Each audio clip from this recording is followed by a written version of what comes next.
I'm Jeanne from the SOAR organization, Sounding Our Authentic Resonance, and I am featuring some amazing women who I feel are SOAR standouts, using their voice to improve the world. Today's guest is Anneke, and since 2007, she has been a resident of southern France in the Pyrenees, Cathar country. She is an author, also a sacred tour guide in southern France, a tour organizer in Greece, and a passionate photographer and producer at Pan Occitania Media. Since early childhood, she enjoyed studying the lost history of civilization, the first centuries of Christianity, Gnosis, and mysticism, with her adventure novels, which were published worldwide in English. She has already drawn many people to beautiful Occitania, France, with its many mysteries, forgotten history, and stunning Lord of the Ring landscapes. In the summer of 2015, Jeanne became a member of the International Thriller Writers Organization.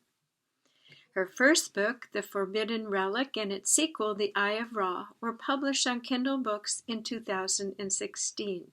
Her third book of her time travel trilogy is called The Ringing Rocks of Atlantis.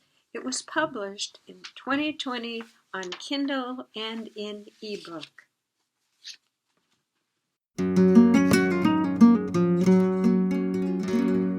I am so thrilled to be here today. This is the Olympia, Washington to France communication.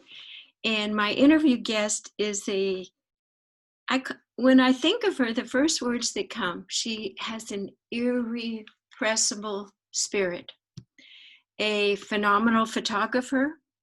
She is an author, and she is a tour guide. I had the good fortune to be in France on my own mystery investigations, maybe 6 or 7 years ago, with a friend Julia. And Julia said, a friend may come along, and she wants us to go to Collioure. And I met Anneke. And Anneke, to me, though compact and cute and impish, has an expansive, the depth, unbelievable depth of the history of southern France and many other sacred places. So it was such an amazing experience for me to be there in a 2 or 3 day period and to drop in and to see it through her eyes. She is a sacred tour guide. I can recommend her work, and now she is an author. We're going to talk about her books. I did the previous introduction so that we can move right into meeting her now. She likes to go by Jeanne D'Août. That is her author name. So I welcome you, Jeanne. Thank you so much for having me. I am thrilled to have you here today. You've written some questions for me, and I had the chance to look at some adorable childhood pictures. On one, you were on a hobble board. We call that a little hobby horse. And somehow I think that activated some of your interest in traveling. I mean, the look on your face is so bright. I'm on my way. So when did you first have a passion for unsolved mysteries and lost history? Was there a moment where that was triggered? Yes. When I was 7 years old, I was in class, and I was in a Christian school, which is a mixed Christian school. So not Catholic or anything else, just a mixed Christian school. So you had Bible class every Monday morning. And I adored the stories that were told, but eventually we moved on to the New Testament, and I heard quite a few things that didn't match up. And I don't know why I picked it up, but I asked my teacher, like, I think there's a contradiction there between one of the Gospels and the other. And he sent me out of class because he didn't know the answer and he was caught by surprise. So he sent me out of class for that moment. And I was just 7, so it was like, what am I doing wrong?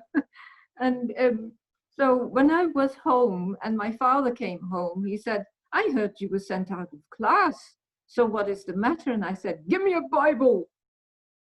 So I couldn't read very well at that stage in my life yet. So my father helped me find the contradiction. And he said, good girl, this is exactly what you have to do. Doubt everything. Don't take anything for granted. This is also something that you could hear Henry Lincoln, you know, the author of Holy Blood, Holy Grail, say. So from that moment on, I became a nerd because I went into libraries when other of my school classmates went to discos. So I just became a nerd. And everything I did was studying what is the truth. I wanted to know the truth. Why are we being lied to? I had history. The history wasn't really 100% true either, you know? It was a selected history for Christian people to read from that perspective. And I was like, hang on, you know? I had a mixed class. There were people from Suriname, from Turkey, from Spain. It was all normal to me, you know, to have a mixed class. And they came from a different perspective, of course. They were not Dutch. They were in my class, but they weren't Dutch. So I was beginning to ask myself questions that neither my parents nor my teachers could ever answer. So it started when I was 7. I'm now 54. So you can do the math. And that is how long I have been trying to find the truth in history, in religion, the history of civilization, archaeology, all the things that we are being told, I have unlearned. And I have learned, you know, as much as possible what I could find out what is the truth. And I did it for me because I wanted to know. However, I thought it was a duty I had to share it as well. And because I am not the kind of person that wants to put things into other people's faces, I want to sow. I want to just put it on the table, let people decide whether they think it's interesting or illuminating or whatever, or take it or leave it or whatever. So that is why I wrote fiction books instead of telling books. So people can make up their minds and have a nice story on the side, you know, mixing the medicine in the cookie, if you like. That's a wonderful way to bring truth to people who are frightened. Right before you mentioned Henry Lincoln, my mind said, Jeanne, tell her what Henry Lincoln told you. He said, Jeanne, what are you prepared to not believe? And it sounds like you were questioning authority at age 7.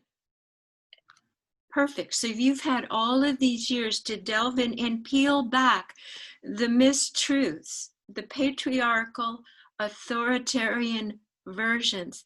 And the fact that you are now on these television programs and your 3 books, and you are a female, and you are, as you say, you are doing it not to prove anything, but to serve up the truth. That's why I like that to. Is right. Yes. It is important. I was just talking to Peter this afternoon. There are so many people who are leaders of groups and they are considering themselves being above their students. Yes. But I believe it's the other way around. You know, you're a teacher, So you serve, and your students are your masters because they teach you how to teach. And if it wasn't for your students, you would never know the answer, because they trigger in you your divine online divine channel. If you did not have any students, you would never be able to be a teacher. So it's the other way around.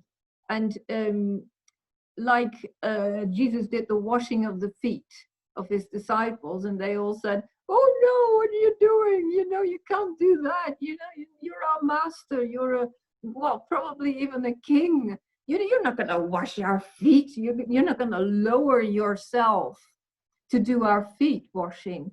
And Jesus said, "Haven't you listened to anything I said?" I learned the other day that ancient feminine churches, there were no altars for gurus to give over our money and authority to. That in fact, the true Christ way is to sit at a table together.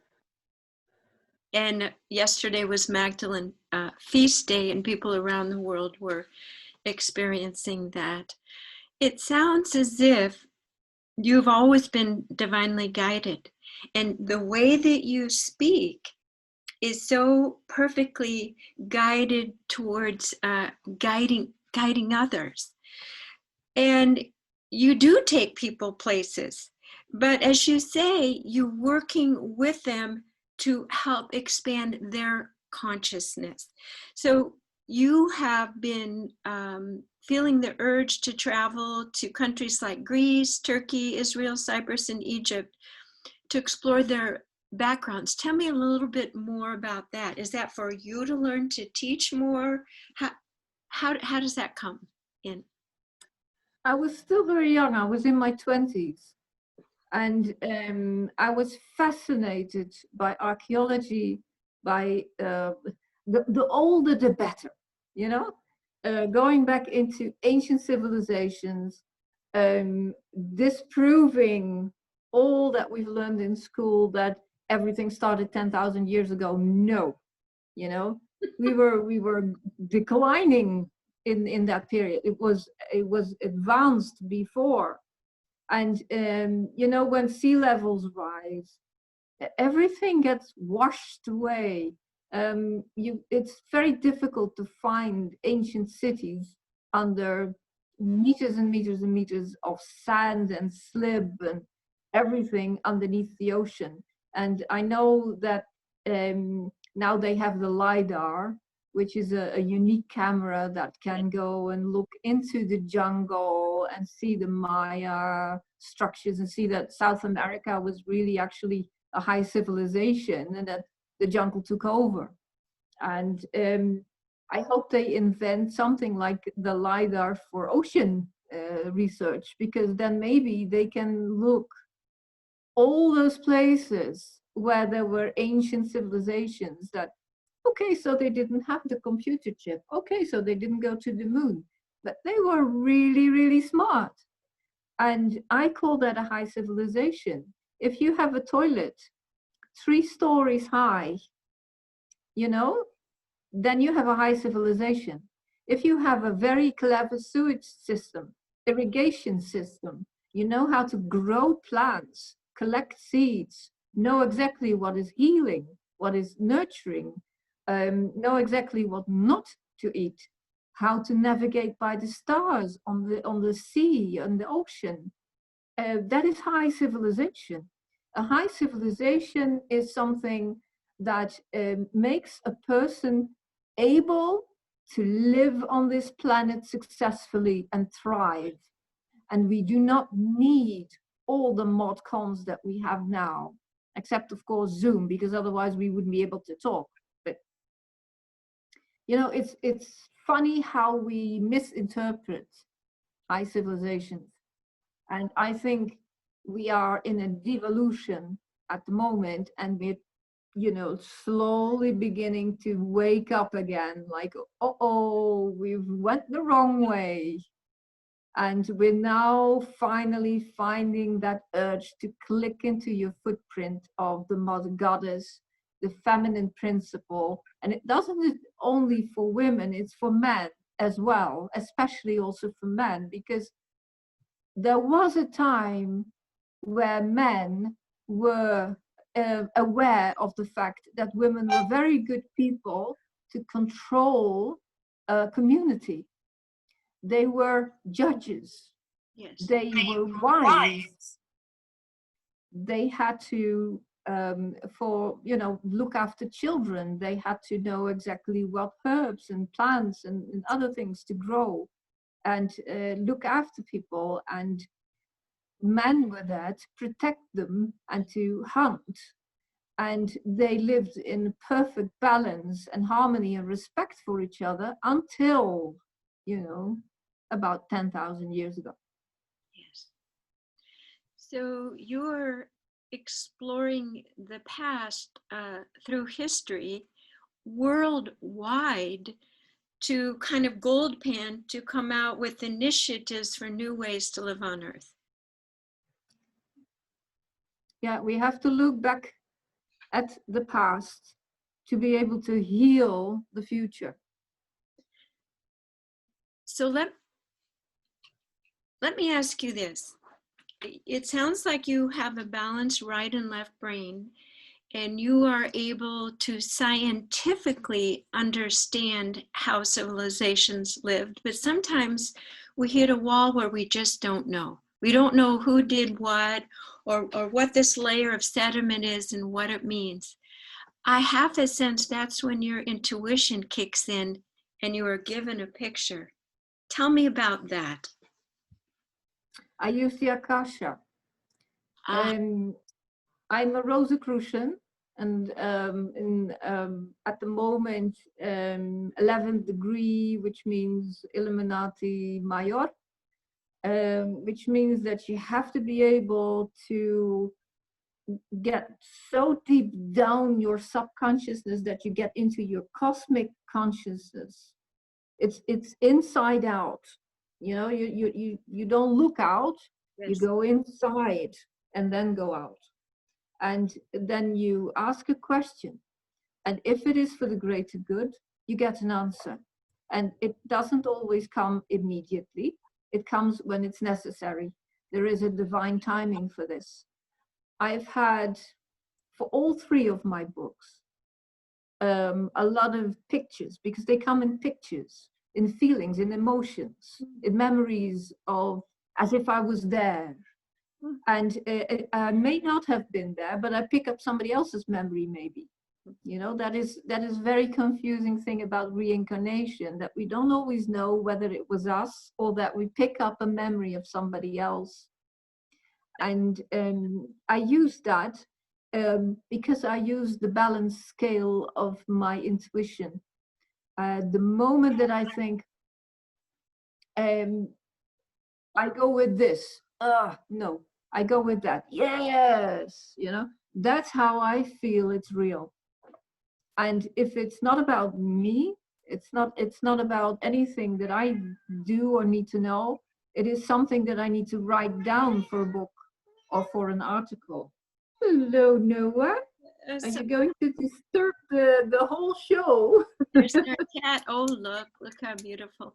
Sometimes there's a tendency to personalize or to claim something, and I call it the group consciousness, and we're going to a 0 point to get information that is helpful for the piece of the puzzle for understanding at this moment in time.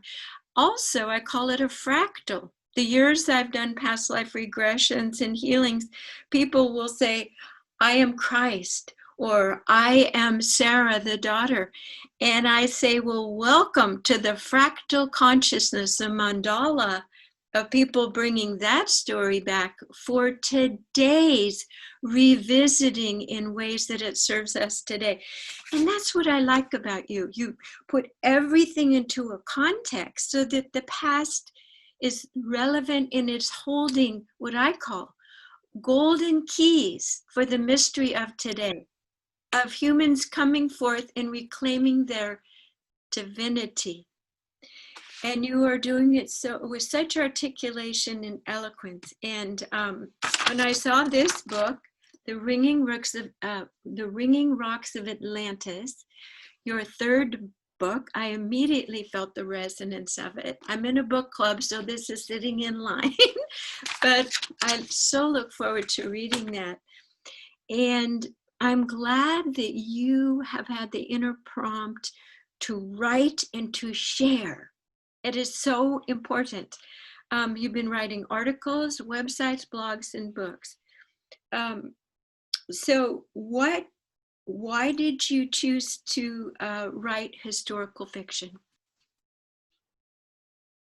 I think it matched most of all what I wanted to write about. I don't really look at what do other people need to hear. I write what do I want to share. And I write from my own passion, naturally. So it automatically happens. I just start writing and then something comes up and I think, oh, okay, so that's where I will be going. And every book I wrote has had its incredible inspiration. I am very grateful to my muses because I know I've been inspired. I wouldn't be able to write them again. You know, if everything would have been burned, if all my files would have been gone, I wouldn't be able to write them again. You know, I was so inspired. So sometimes I read back a chapter and I really think, did I write that? You know, I'm I like to be online. I like to go with the flow. I like to not force myself to write, but only write when I want to, when I feel inspired to, and then that is what comes out. And the historical fiction is because I like to read historical fiction rather than the dry books, the non-fiction books, um, just because I think it is the best way to sow, and people can choose. I want to make people think. Also, it is a way of creating life in my characters, because those characters, they play an immensely important part. They go through stuff. How do they deal with that? Do they have the courage when they need to rescue somebody? What kind of trouble do they have inside them? What are they struggling with their consciousness, or you know, whatever. So I like to work with characters as well, and I wouldn't be able to do that in nonfiction. Humans love stories. Otherwise, it's just balls of energy of what we're discussing when we talk about archetypes, ennobling humans. You're correct.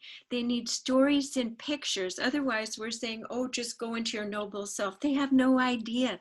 They need a storyline and a path. And I know that's one of the toughest ways to write. So again, that's a testament to your brilliance and your ability, as you said, to let it come through. I'm amazed at how in complete service you are.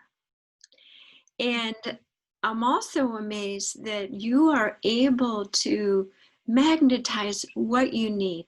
I was able to visit your home. I don't know if you remember, but I was in your backyard, your wonderful husband, and you have a nest in southern France that is so nurturing. And I'd like to ask you, because other women who aren't able to create that, how do you nurture yourself and how do you line that up in the world? Do you command it, ask for it, expect it? How does that work for you? That's a good question.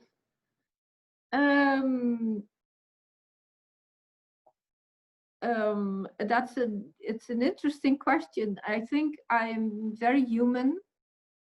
in how I deal with it. Sometimes I get angry at myself for I'm a perfectionist, and all those who are a perfectionist will understand that you are very hard on yourself. So I get angry with myself.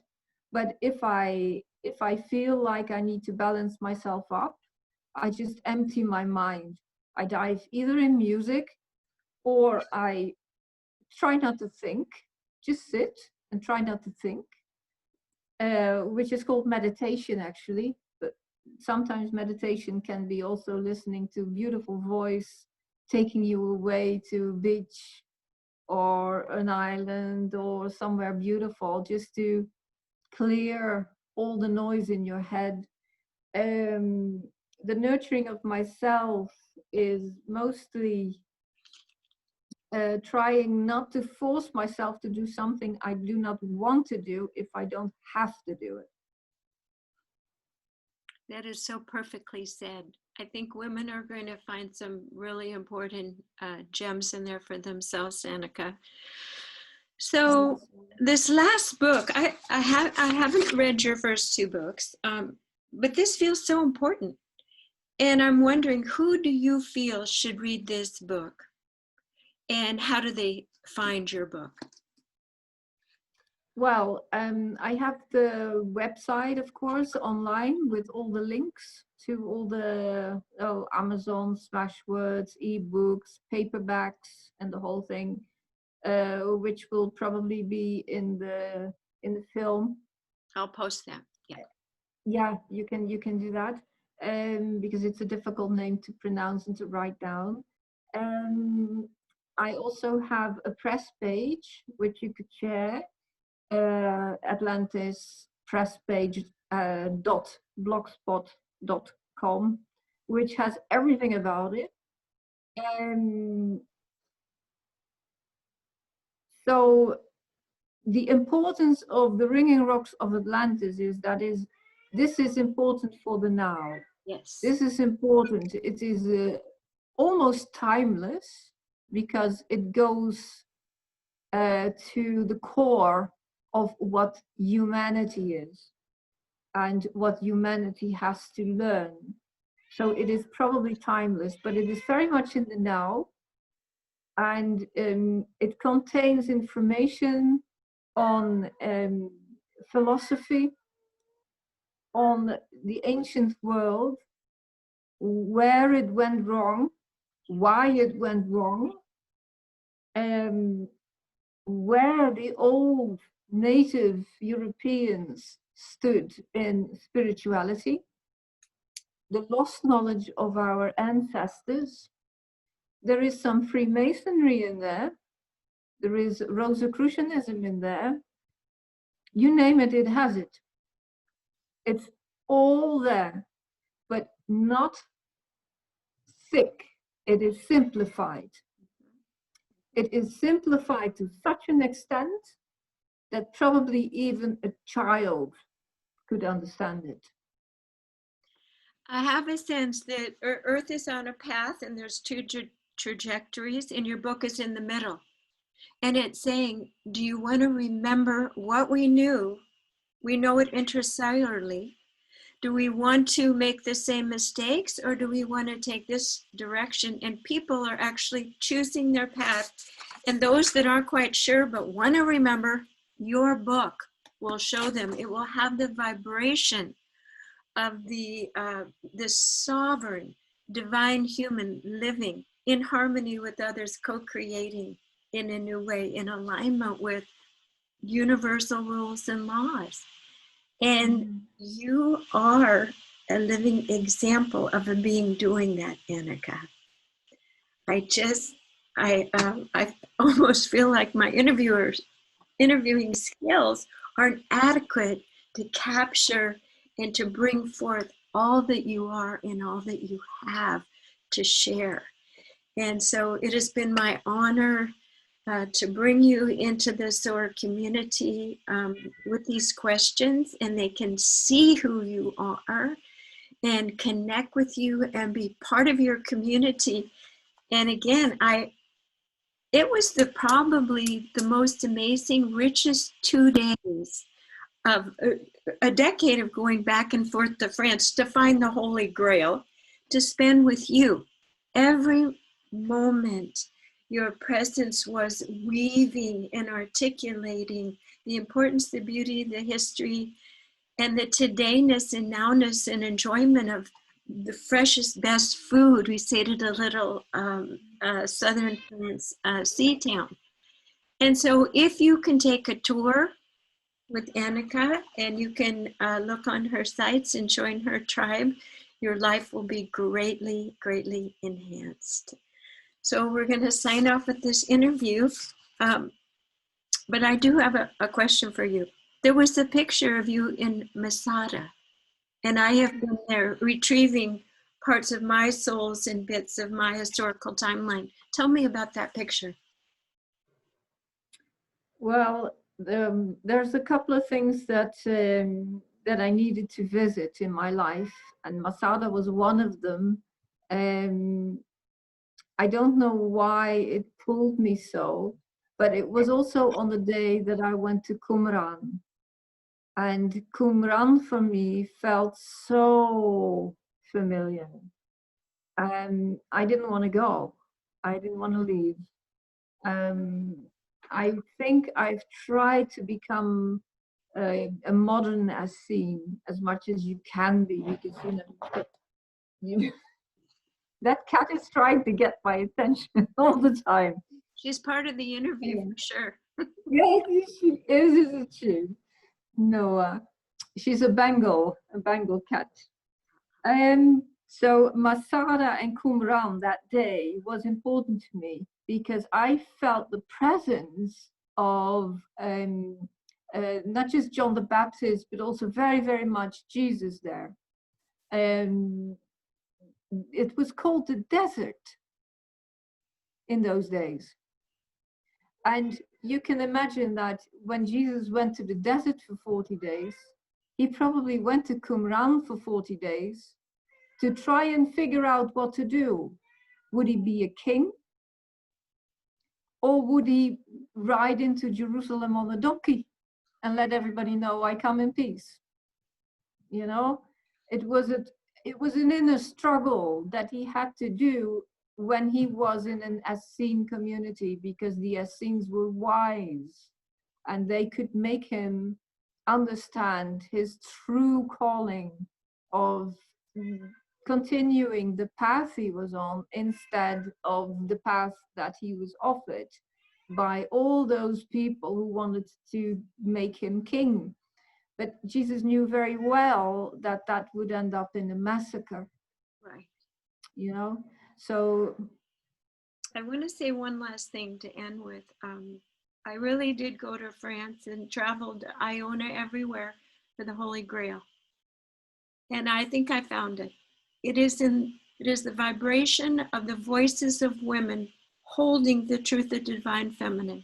Your heart is the Holy Grail and your voice is its megaphone.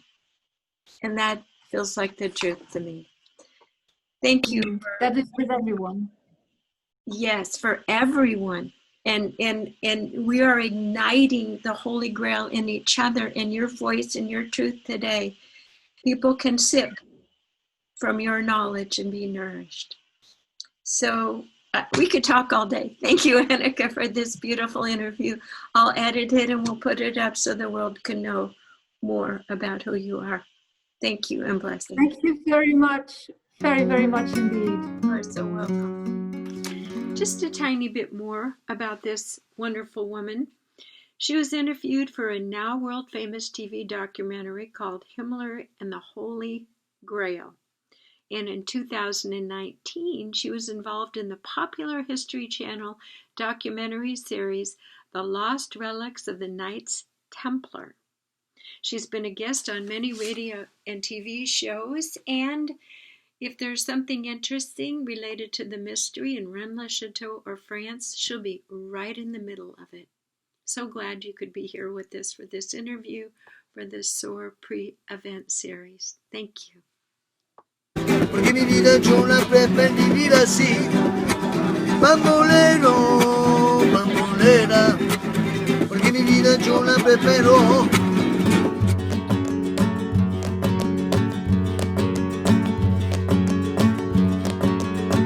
Pero tú no lo sabías, que yo